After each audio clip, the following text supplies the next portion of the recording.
Throw that out there. Not a good day for the left, and you're not going to hear much about this. Media not going to talk too much about this. Colorado voters have rejected an attempt to raise state income and sales taxes to fund education. With 61% of the precincts reporting, that's when I printed this out, Prop 103 was going down in flames across the state, 35% in favor of raising taxes, 65% against. What's the final number here? That's about that. 65-35 is about what it ended up. Also true in Denver. That was the vote breakout in Denver. 86,978 ballots counted through 8:30 last night. The measure was failing 45 to 54%. Even in Boulder County, very, very liberal. And that's the home of the person who supported this boondoggle. The measure was struggling. It was winning, but just by 1,800 votes, 1,800 votes. So, and I've got a story here. I have the Washington Post somewhere. It's in one of the stacks I have. Experts are saying, don't look for 2010 to repeat itself in 2012. No. That isn't likely, says the experts. Don't look for that was an anomaly. It isn't going to happen again. Right. Both parties are in trouble. Don't think this is just people mad at one person. This is people really, really can't wait to take it out on all the incumbents out there. That'd be fine with me as long as the replacements are conservatives, frankly. If there's an incumbent sweep and the replacements are conservative, count me in. But 103, Prop 103 in Colorado, and look how they tried to sell it. For the children. Education. It works every time it's tried, except in Colorado. It didn't work. And it didn't work. It didn't even get close. It was a slam dunk defeat for a sales tax and state income tax increase. So I guess we could say that Colorado voters said last night that they think they're already paying their fair share. They're already paying their fair share, and they're not going to pay anymore. Imagine that. The education guilt trip didn't work, at least in Colorado for the time being. So the first linebacker and the first lady and the BAMster now going to have to go out to Colorado and lecture them for being greedy. Can you see this? An entire state will be lectured by the Obamas for being greedy, and they'll be threatening to cut off federal funds. Some other statist payback will be threatened here. But now, try this proposition out on the voters. Should the state income tax be eliminated and Colorado become the 8th state to do so? Try that. I wonder how that would have done on the ballot. Should the state income tax be eliminated? Folks, I don't care what you hear in the context of the Herman Cain reporting or the experts looking forward to 2012. We are winning. Obama is the problem for the left. Not Herman Cain, not Rick Perry, not Newt Gingrich, not Michelle Bachmann, not Sarah Palin. Obama is the problem. Barack Hussein Obama. I'm often asked, you know what, when I'm on a golf course, and I haven't played, I played once since August, twice. I played twice since August. Well, I've done that on purpose so that I talk about it less, so as not to tick off the stick to the issues crowd.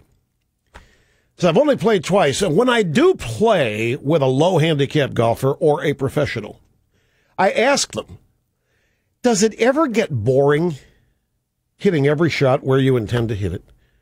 Does it ever get boring shooting 72? And they look at me, they smile big, and they say, never gets boring being good. I said, but you always shoot 72. You never lose a ball. You're never out of bounds. Oh, we do. You just don't see it. We save our best for you amateurs just to make you feel even worse. Consequently, people ask me, folks, all the time, does it ever get boring or old being right? No, it never does. And sometimes I'm wrong, but you never see it. It never happens on the radio. And here again is another example. TheHill.com, Democrats seek to fracture Republican unity in the Senate. This story proves that I, El Rushbo, have been right again, although this was not a tough one to be right about, but still I'll take it. Democrat operatives are quick to note that they never expected to pass the jobs bill through the Senate, is the pull quote from the story. Never expected to pass Obama's jobs bill in the Senate. Wasn't the point. They never expected it to pass. They were trying to fracture the Republicans. They were trying to get a couple of Republicans to break ranks and vote with them on this, so they could run around and claim bipartisanship, and so they could go out and campaign against Republicans who wanted to join Obama's tax increase bill. The story is by Alexander Bolton. Senate Democrats, exasperated by their failure to crack Republican unity, are forging ahead with a new job strategy that'll likely produce an old result. Democrat leaders have changed the ingredients of, chopped up and sweetened President Obama's jobs package in an effort to lure Republican votes. It hasn't worked, triggering the question, what will it take for even one or two Senate Republicans to vote for anything in the president's plan?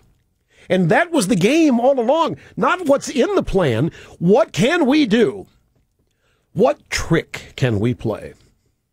What sly manipulation can we engineer to get a couple of Republicans to vote against themselves and their own interests and vote for us? That is what the Senate Majority Leader Dingy Harry has been pondering in recent days after repeated efforts to pick off a Republican defector have failed. A senior Senate Democrat aide predicted yesterday that not a single Republican would vote for the latest jobs package of $50 billion in infrastructure spending, combined with a $10 billion national infrastructure bank. Not a single Republican, and they're very regretful about this, the Democrats, not a single Republican will vote for another slush fund for public sector unions who kick back a portion of that money to the Democrat campaign. Why would a Republican ever vote for that? That's what the Democrats have wanted. They want this thing to pass. It's another giant slush fund, the money laundering trail, previously explained by me on this program. And the Republicans aren't voting for it, and Dingy Harry's frustrated.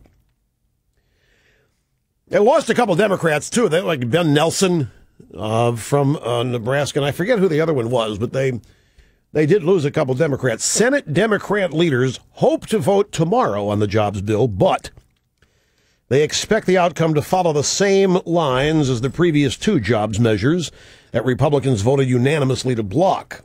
Obama will try to ramp up pressure on Republicans by visiting the Key Bridge in Washington today, one of many bridges around the country eligible for funding if the infrastructure bill passes. What is he going to do? Is he going to actually try to make it look like the Key Bridge is in a state of disrepair? In his own backyard, there's a bridge that he's going to try to imply that is in terrible need of repair. Now, meanwhile, he'll not shut down traffic over the bridge, right? The bridge of traffic will continue. Asked if he was frustrated, Dingy Harry said, "I'm not frustrated. I'm terribly disappointed." Democrat operatives are quick to note that they never expected to pass the jobs bill through the Senate. Ladies and gentlemen, don't doubt me. I know the temptation is great. And I know that catching me in an error is something many people would like to be able to brag about. But don't doubt me. This thing was never intended to pass. It has always been nothing more than a weapon and a trick. Democrat operatives quick to note that they never expected to pass the jobs bill through the Senate, adding that the multiple roll calls will put Republicans on the defensive and force them to explain on the 2012 campaign trail why they voted no on jobs. That's what this has always been about. And it was written in such a way that no Republican, I don't care, not even the most liberal rhino would vote for it. That's how outrageous it is. Oh, they would have taken a couple of Republican votes, don't misunderstand, but this thing was never intended to see the light of day.